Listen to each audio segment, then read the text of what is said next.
मदद मांग रहा था। मकान मालिक ने कहा कि यह दरवाजा सीधे गैराज की ओर जाता है और इसका इस्तेमाल नहीं होता, इसलिए चाबी भी नहीं मिल रही थी। सभी ने विचार विमर्श किया और अंत में ताला तोड़कर बचाने का फैसला किया। अंदर आई महिला एक डिलीवरी गर्ल थी। पहले उसकी साइकिल खराब हो गई थी और वह गैराज में ठीक करने आई थी, लेकिन उसने देखा कि गैराज का गार्ड जहरीली बर्फ में गिरा पड़ा था। जुआन ने यह सुनकर मन में कुछ सोचा और लकड़ी के दरवाजे से बाहर निकलकर एक छोटी पगडंडी पार करते हुए पार्किंग में पहुंच गए। जुआन की कार पास ही खड़ी थी, लेकिन कार की चाबी गार्ड रूम में थी और बीच में एक रास्ता था क्योंकि छत टूटी हुई थी, बर्फ गिर रही थी। मकान मालिक ने उसे जोखिम न लेने की सलाह दी, लेकिन जुआन को उस डिलीवरी गर्ल की याद आई। उसने टोपी पहनी थी और रेनकोट ओढ़ा था। इसका मतलब था कि जब तक बर्फ त्वचा को नहीं छूती तब तक कोई खतरा नहीं था। जुआन भी अपने परिवार की सुरक्षा को लेकर चिंतित थे, इसलिए उन्होंने जोखिम उठाने का फैसला किया। कुछ लोगों की मदद से एक ट्रक को गार्ड रूम के दरवाजे तक धकेला गया। ड्राइविंग सीट पर बैठे जुआन ने एक लोहे की सीढ़ी निकाली। उन्होंने प्लास्टिक बैग से सिर को ढक लिया और सीढ़ी के सहारे गार्ड रूम में प्रवेश कर गए। जुआन ने अपनी और अपने दोस्त की चाबियां निकाल ली। सभी ने राहत की सांस ली। आखिरकार इतनी बड़ी आपदा के बाद कोई भी किसी और के घर में नहीं रहना चाहता था, लेकिन जब जुआन ने चाबी लगाकर कार स्टार्ट करने की कोशिश की तो कार में कोई प्रतिक्रिया नहीं हुई। अब सभी को यह समझ में आ गया कि पहले की बिजली कटौती और मोबाइल का बंद होना कोई संयोग नहीं था, बल्कि शहर पर बड़े पैमाने पर इलेक्ट्रोमैग्नेटिक पल्स अटैक हुआ था, जिससे सभी इलेक्ट्रॉनिक उपकरण निष्क्रिय हो गए थे।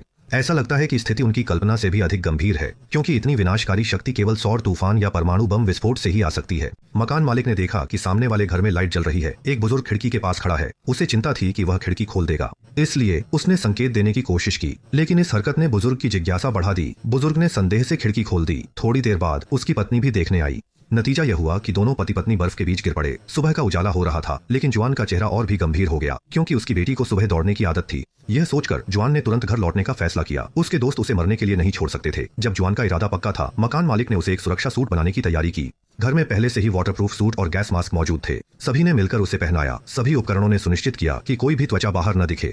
जुआन ने मास्क की जांच की। वह आसानी से सांस ले सकता था। फिर उसने बैग उठाया और बाहर की ओर चल पड़ा। सभी की उम्मीद भरी नजरों के बीच जुआन ने गहरी सांस ली और बर्फ पर कदम रखा। आसमान से गिरती बर्फ के टुकड़े उस पर कोई असर नहीं डाल रहे थे। लगता है यह खुद का बनाया सुरक्षा सूट काफी प्रभावी था, लेकिन सड़क पर का दृश्य जुआन की कल्पना से परे था। लगभग हर कदम पर उसे एक लाश दिखाई देती थी।